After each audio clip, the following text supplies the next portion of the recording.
Hello everyone, how are you doing today? Well, हम सब शिव भक्तों के लिए खुशखबरी है कि बहुत ही जल्दी शिवरात्रि आने ही वाली है और हम सब अपनी पूजा पाठ के साथ शिव जी को खुश करने वाले हैं और उनसे मनवांछित विश फुलफिलमेंट करवाने वाले हैं। तो आज हम जानेंगे कि जब हम शिव जी का पूजन करते हैं तो हम शिवलिंग के रूप में करते हैं। तो आज हमें जानना है कि शिवलिंग कितने प्रकार के होते हैं, उनकी महिमा क्या होती है।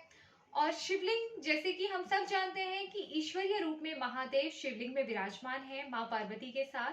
अगर हम शिवलिंग की पूजा करते हैं तो भगवान शिव और माँ पार्वती दोनों का ही आशीर्वाद हमें प्राप्त होता है। तो आज हम थोड़ा सा डिटेल में जानेंगे शिवलिंग के बारे में कि शिवलिंग कितने प्रकार के होते हैं, उनकी शक्तियां क्या होती हैं। आप जानते हैं कि शिवलिंग जो होता है वो सोने चांदी का भी होता है, पत्थर का भी होता है, पार्थिव शिवलिंग भी होता है और उनमें से एक सबसे स्पेशल शिवलिंग है, उसे कहा जाता है नर्मदेश्वर शिवलिंग। तो आज हम स्पेशली नर्मदेश्वर शिवलिंग के बारे में बात करेंगे। नर्मदेश्वर शिवलिंग जो कि माँ नर्मदा, जो नदी नर्मदा है उनसे निकला हुआ जो पत्थर है उसे नर्मदेश्वर शिवलिंग कहा जाता है। और ये भी कहा जाता है कि माँ नर्मदा को शिवजी से ऐसा आशीर्वाद प्राप्त है कि उस नदी में से निकला हुआ एक कंकड़, एक पत्थर भी शिवलिंग कहलाएगा। ऐसा आशीर्वाद स्वयं शिवजी ने माँ नर्मदा को दिया था। तो आज हम नर्मदा माँ के बारे में भी थोड़ी सी बात करेंगे। ये कहा जाता है कि नर्मदा माँ शिवजी की पुत्री है, शिवजी माँ पार्वती की पुत्री है। और एक समय की बात है कि जब शिवजी एक ध्यान में लीन थे, तपस्या में लीन थे, तो उनके पसीने से एक कन्या का अवतरण हुआ था, एक कन्या का जन्म हुआ था जिसका नाम माँ पार्वती और शिवजी ने नर्मदा रखा था। और उन्हें ये आशीर्वाद दिया था कि सिर्फ माँ नर्मदा नदी के दर्शन करके ही हर इंसान पवित्र हो जाएगा। जैसे कहा जाता है ना कि गंगा नदी में डुबकी लगा के आप पवित्र हो जाते हैं, आपके पाप धुल जाते हैं, आप कष्ट मुक्त हो जाते हैं। वैसे ही कहा जाता है कि माँ नर्मदा को सिर्फ देख के ही आप बहुत ही पावन हो जाते हैं, पवित्र हो जाते हैं और इस तरह का आशीर्वाद प्राप्त है। प्लस उन्हें यह आशीर्वाद भी प्राप्त है कि उनकी नर्मदा नदी से निकला एक कंकड़ भी, जो एक कंकड़ या एक पत्थर भी है, वो शिवलिंग माना जाएगा। और माँ नर्मदा से ही बहुत सारे शिवलिंग जो है अलग अलग तरीके से अवतरित होते हैं, जिसकी अलग अलग महिमा है, अलग अलग फॉर्म में उनकी अलग अलग पावर्स है, उनकी वाइब्स है, जो मैं आज आपको थोड़ा सा डिटेल में बताऊंगी। उससे पहले मैं आपको ये बता दूं कि नर्मदेश्वर शिवलिंग बहुत ही शक्तिशाली शिवलिंग है। और इस नर्मदेश्वर शिवलिंग को कहा जाता है कि ये स्वयं सिद्ध शिवलिंग है। जैसे हम शिवलिंग को लेकर आते हैं, उसकी प्राण प्रतिष्ठा कराते हैं, नर्मदेश्वर शिवलिंग को किसी भी तरह की प्राण प्रतिष्ठा की जरूरत नहीं है। इसे आप सीधे लाके अपने घर में रख सकते हैं, मंदिर में रख सकते हैं, इसकी पूजा कर सकते हैं। इसे प्राण प्रतिष्ठा की कोई आवश्यकता नहीं है क्योंकि ये स्वयं सिद्ध शिवलिंग है। और जैसे कहा जाता है कि जो मंदिरों में थोड़े से बड़े फॉर्म में शिवलिंग रखा जाता है, मतलब काफी बड़े भी होते हैं, थोड़े से छोटे भी होते हैं, बट घर में रखने का शिवलिंग एक रूल है कि कहा जाता है कि सिर्फ आप थंब साइज का शिवलिंग लेकर आए घर पे और वो रखकर आप घर में पूजन करें तो वो काफी सिद्धकारी होता है। और आज जैसे मैं आपको बताने वाली हूँ कि जो नर्मदेश्वर शिवलिंग है उसमें अलग अलग फॉर्म के कैसे शिवलिंग जो आते हैं, उसमें सबसे पहले मैं आपको बताना चाहूंगी कि जो शिवलिंग है इसे कहा जाता है अर्धनारीश्वर शिवलिंग।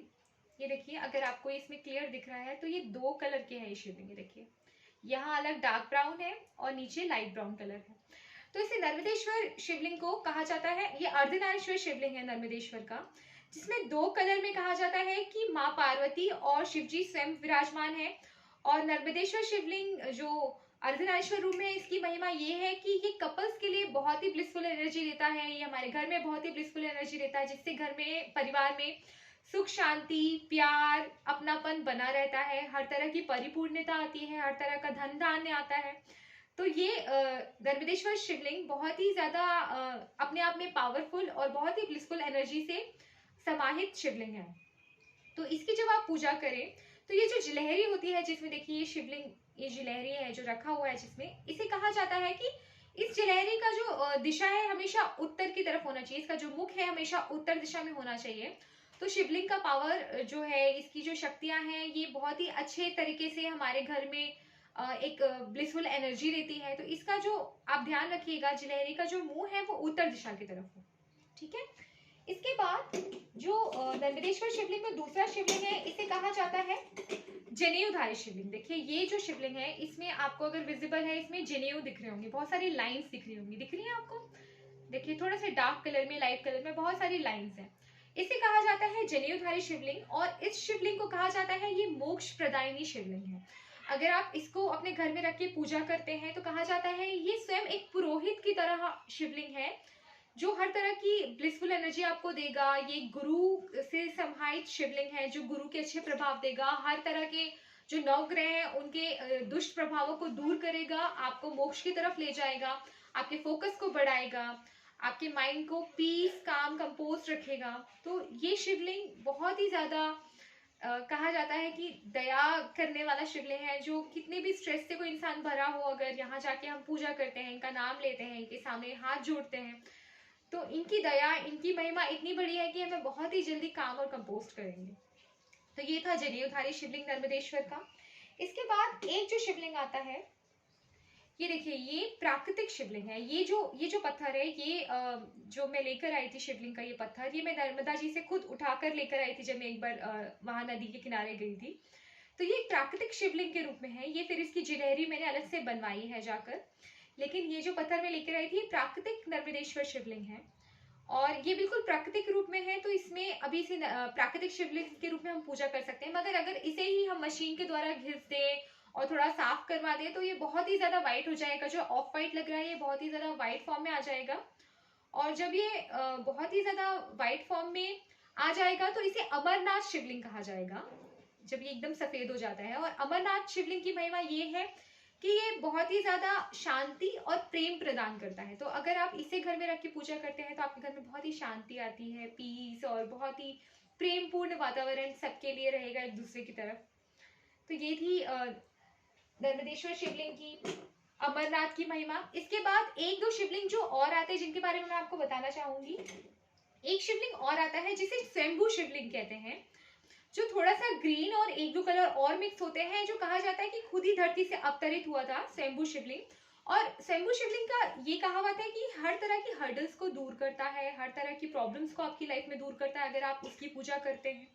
इसके बाद एक शिवलिंग जो आता है उसे कहते हैं रुद्र शिवलिंग। रुद्र शिवलिंग में कहा जाता है इतना ही बड़ा होता है, मगर यहाँ माथे पे एक टीके का साइन होता है, एक अलग कलर से एक टीके का साइन होता है, तो त्रिपुट का साइन होता है। और उस शिवलिंग की, महाकाल की शिवलिंग की पूजा करने से अकाल मृत्यु टलती है, घर में कभी भी यमराज का आगमन नहीं होता है, हर तरह की बीमारियों का नाश होता है। तो ये थी अलग अलग तरह के शिवलिंग की महिमा। और शिवलिंग का पूजन अपने आप में शिव की पूर्ण कृपा से भरपूर है, पार्वती माँ की पूर्ण कृपा से भरपूर है। तो आप भी अपने घर में नर्मदेश्वर शिवलिंग लेकर आइए, उनकी स्थापना करिए, उनका पूजन करिए और अपने जीवन को खुशियों से भरिए। और मैं सबके लिए यही कहना चाहूंगी कि ये जो महाशिवरात्रि का त्योहार आ रहा है, ये सबके लिए खुशियां लाए, हर तरह की बीमारियों को दूर करे, सबके लिए ब्लिसफुल एनर्जी दे। तो अच्छे से आप इस शिवरात्रि को मनाइए, और भगवान शिव की कृपा से आप सब खुश रहें, अच्छे रहें। और जाते जाते आप सबके लिए शिव जी से परिपूर्ण एक मंत्र बोलना चाहूंगी। ओम तत्पुरुषाय विद्महे महादेवाय धीमहि